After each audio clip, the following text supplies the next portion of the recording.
নমস্কাৰ। কৃষ্টিমালাৰ মজিয়াৰ পৰা মই পাপুৰী শইকীয়া বৰা, মই কবিতা শৰ্মা। আমি আপোনালোকক ওলগ জনাইছোঁ। আজি এজন বৰেণ্য শিল্পীৰ জন্মদিন। 1943 চনৰ আজিৰ 20 ছেপ্টেম্বৰ দিনটোতেই জন্মগ্ৰহণ কৰিছিল অসমৰ মধুকণ্ঠী গায়ক শিল্পী জয়ন্ত হাজৰিকাই, যিজন জয়ন্ত হাজৰিকাৰ কণ্ঠত, চিন্তাত আৰু চেতনাত আছিল এক সমুজ্জ্বল ভৱিষ্যতৰ স্বাক্ষৰ। মোহনীয় ব্যক্তিত্ব আৰু মধুৰ কণ্ঠেৰে অজস্ৰ জনতাৰ হৃদয় জয় কৰা শিল্পীজনক আজি জন্মদিৱসত আমি সোঁৱৰিছোঁ শ্ৰদ্ধাৰে, হৃদয়েৰে। আমি শিল্পীগৰাকীৰ কণ্ঠৰে নিগৰা দুটিমান মধুৰ গীত লৈ আপোনালোকৰ মাজলৈ আহিছোঁ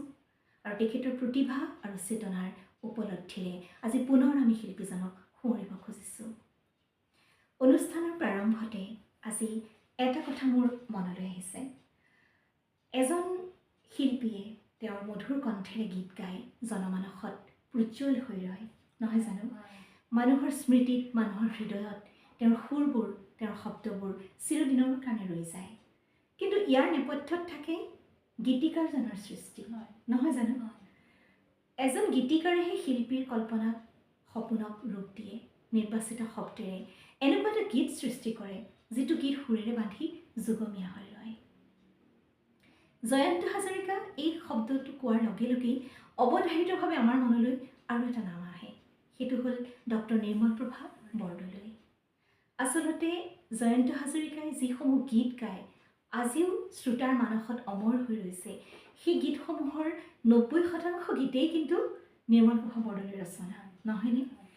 তেওঁলোকৰ যি যুগলবন্দী সেইটো ইমানেই সুৰীয়া আৰু ইমানেই সুন্দৰ যে তাক বৰ্ণনা কৰিবলৈ ভাষাৰ অভাৱ হয়। আচলতে আগলি বতাহে কপালে কলৰে পাত, এই গীতটোৰ দ্বাৰাই তেওঁলোকৰ এই সংগীতৰ মধুৰ যাত্ৰা আৰম্ভ হৈছিল আৰু এই গীতটোৰ পাৰ ভঙা জনপ্ৰিয়তা লাভ কৰিছিলে। ইয়াৰ পৰৱৰ্তী সময়ত ডক্টৰ নিৰ্মলপ্ৰভা বৰদলৈ বিভিন্ন পৰিৱেশত, বিভিন্ন বিষয়বস্তুত, বিভিন্ন পৰিস্থিতিত জয়ন্ত হাজৰিকাৰ বাবে গীত লিখিছে। বিভিন্ন গীত আমি জানোৱেই, তোমাৰ মৰমে মোৰ দেশত তুলিলে ঢৌ, সপোনত সৰে মোৰ, আকৌ নতুন প্ৰভাত হ'ব, অলেখ এনেকুৱা গীত লিখিছে আৰু প্ৰতিটো গীতেই শ্ৰোতাৰ মনত আজিও উজ্জ্বল। গতিকে মই ভাবোঁ অনুষ্ঠানৰ আৰম্ভতে ডক্টৰ নিৰ্মলপ্ৰভা বৰদলৈৰ ৰচনাৰে আৰু জয়ন্ত হাজৰিকাৰ মধুৰ কণ্ঠেৰে অমৰ হৈ ৰোৱা এটা গীত আমি দৰ্শকক শুনাব লাগে। সাৰ পাম মই পুৱতি নিশাতে, অতি সুন্দৰ। এই গীতটোতকৈ চাগে সুন্দৰ উদাহৰণ নায়েই আৰু। অকণমান পৰিৱেশন কৰিছোঁ। হয় হয়। সাৰ পাম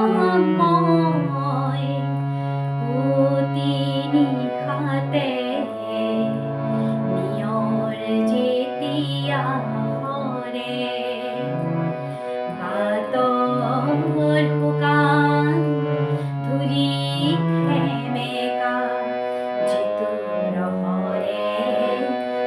কৰে। সাৰ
থকাই জানিব খুজিছো কি গীত গালে শূন্য আঁতৰি যায় মোৰ মন আছে ফুলি উঠিবৰ সূৰ্যমুখীৰ দৰে হাৰ পাম মই পুতি নিশাতে নিয়ৰ যেতিয়া মৰে পাতৰ শুকান ধূলি সেমেকা যিটো নধৰে কৰে আই মোক জগাবি আই মোক জগাবি ইমান মধুৰ ইমান সঁচাকৈ সুন্দৰ আমি যেন এখন ছবি দেখা পাওঁ পুৱতি নিশাতে নিয়ৰ হৈ থকা এখন ছবি শিহৰিত হৈ যাওঁ নহয় জানো হয়। গীতবোৰে আজিও ইমান বছৰৰ পাছতো এই গীতবোৰে আমাক কেনেকৈ জগাই তোলে ভাবিলে আচৰিত লাগে আচলতে সেইখিনি সময়ত গীতিকাৰ সকলো আছিলে আচলতে সংগীতৰ আৰু সুৰৰ নিভাঁজতাৰ প্ৰতি দায়বদ্ধ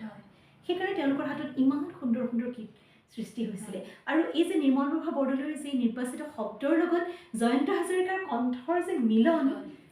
অদ্বিতীয় সঁচাকৈ অদ্বিতীয় এইখিনিতে আৰু এটা প্ৰশ্ন মোৰ মনলৈ আহে মই তোমাক এটা কথা ক'ব খোজোঁ কবিতা যে তুমি ভাবানে বাৰু যে কেৱল এটা মধুৰ কণ্ঠৰে এজন শিল্পী জনমানসত চিৰস্থায়ী হ'ব পাৰে নহয় মানুহৰ হৃদয়ত চিৰদিন বাস কৰিব পাৰে নিশ্চয় নহয় নোৱাৰে তাৰ কাৰণে লাগিব শিল্পীজনৰ সামাজিক দায়বদ্ধতা এটা সুদৃঢ় ব্যক্তিত্ব এটা কল্যাণময় চিন্তা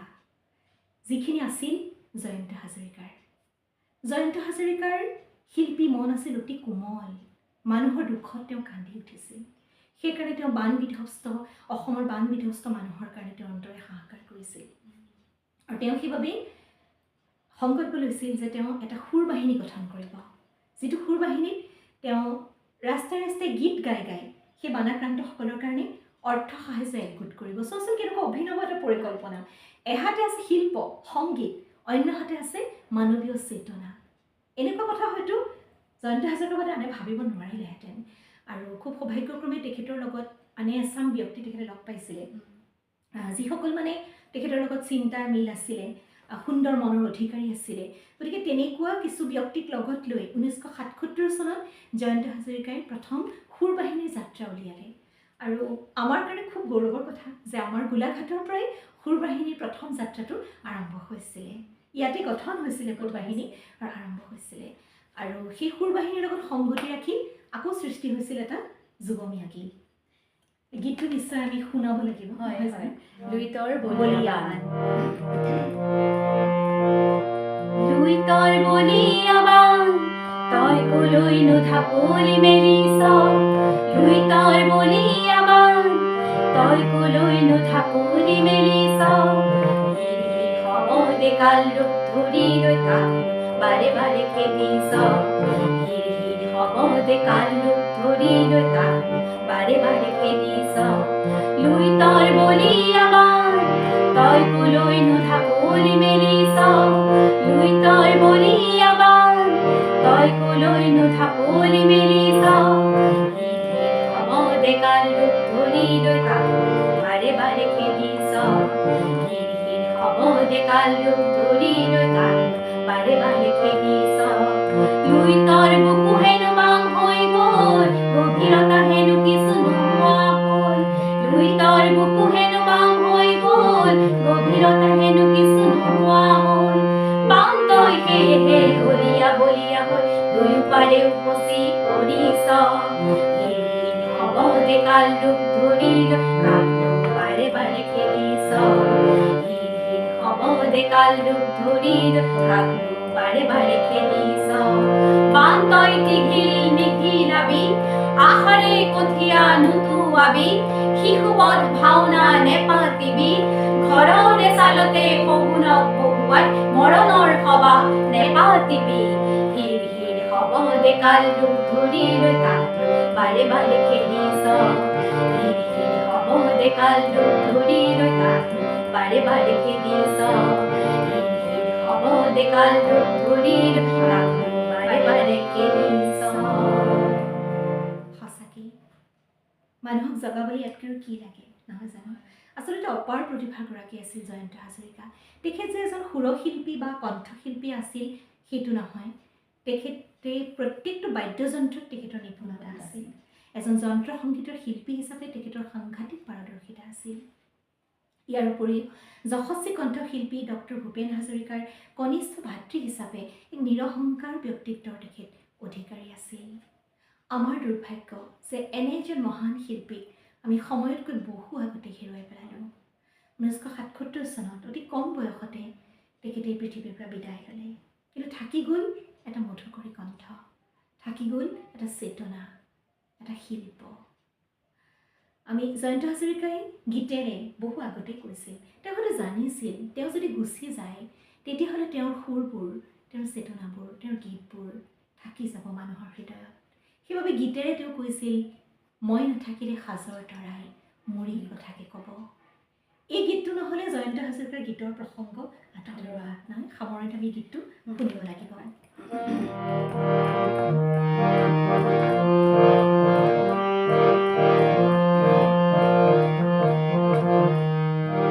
মোৰ মিনতি তৰা হয় যদি তোমাৰ আকাশ চুব মোৰ মিনতি তৰা হয় যদি তোমাৰ আকাশ চুব মোৰে গান যদি ফুল হয় মোৰে গান যদি ফুল হয় তোমাৰ মনত ৰ'ব মোৰ মিনতি তৰা হয় যদি তোমাৰ আকাশ চুব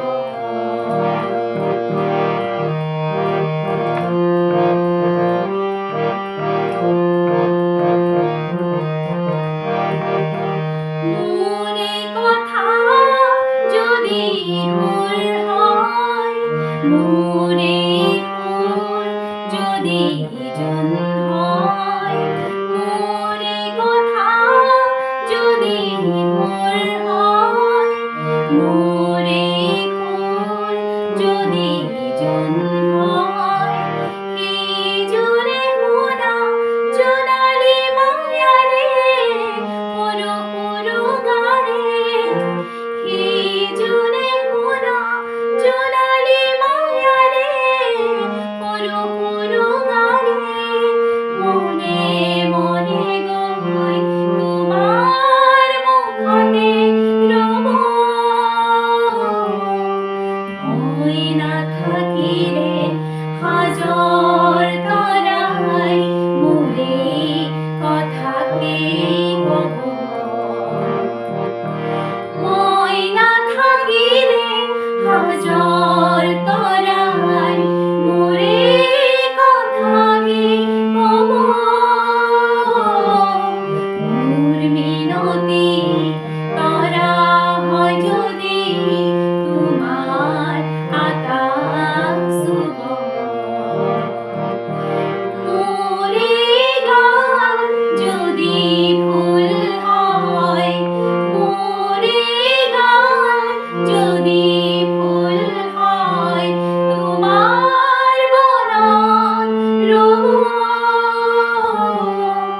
মোৰ মিনতি তৰা হয় যদি তোমাৰ আকাশ চুব তোমাৰ আকাশ চুব তোমাৰ আকাশ চুব সঁচাকৈ আমাৰ মনৰ কাষ চুই আছে আজিও শিহৰিত হৈ যাওঁ অন্তৰ ভৰি যায় গীতটো শুনিলে নহয় জানো চকুত চকু পানী ভৰে আৰু অন্তৰখনো ভৰি যায় যে এনেকুৱা এটা গীত গাই থৈ গৈছে সঁচাকৈ সঁচা শিল্পী সদায় অমৰ নহয় জানো গতিকে জয়ন্ত হাজৰিকাৰ দৰে শিল্পী পাবৰ কাৰণে আমাৰ সমাজ জীৱনে আমাৰ সংস্কৃতিয়ে অনাগত হয়তো বহু সময় বাট চাব লাগিব। হয়তো কাহানিও কেতিয়াও এনেকুৱা শিল্পীৰ জন্ম নহ'ব যি শিল্পীৰ ঠিকনা ঘূৰ্ণি বতাহে কাহানি বিচাৰি নাপালে। যিজন শিল্পীয়ে কৈ থৈ গ'ল, মই আকৌ আহিম দেশৰ বাবে, আহিম আকৌ দহৰ বাবে, ন সমাজৰ আঁচনিলৈ। আমি বিচাৰিম জয়ন্ত হাজৰিকাৰ গীতবোৰ, সুৰবোৰ, তেওঁৰ কণ্ঠৰ অনুৰণন, তেওঁৰ চেতনা, তেওঁৰ শিল্পৰ চেতনা যুগমীয়া হওক। অনাগত প্ৰজন্মই এই গীতসমূহক আদৰ কৰক আৰু শিল্পীজন সদায় জীয়াই থাকক। আজি জন্মদিৱসৰ এই সুদিক্ষণত আমি শিল্পীজনলৈ পুনৰ শ্ৰদ্ধা জ্ঞাপন কৰিছোঁ আৰু আপোনালোকলৈ ধন্যবাদ জনাই আমাৰ অনুষ্ঠানৰ পৰা বিদায় লৈছোঁ। ধন্যবাদ।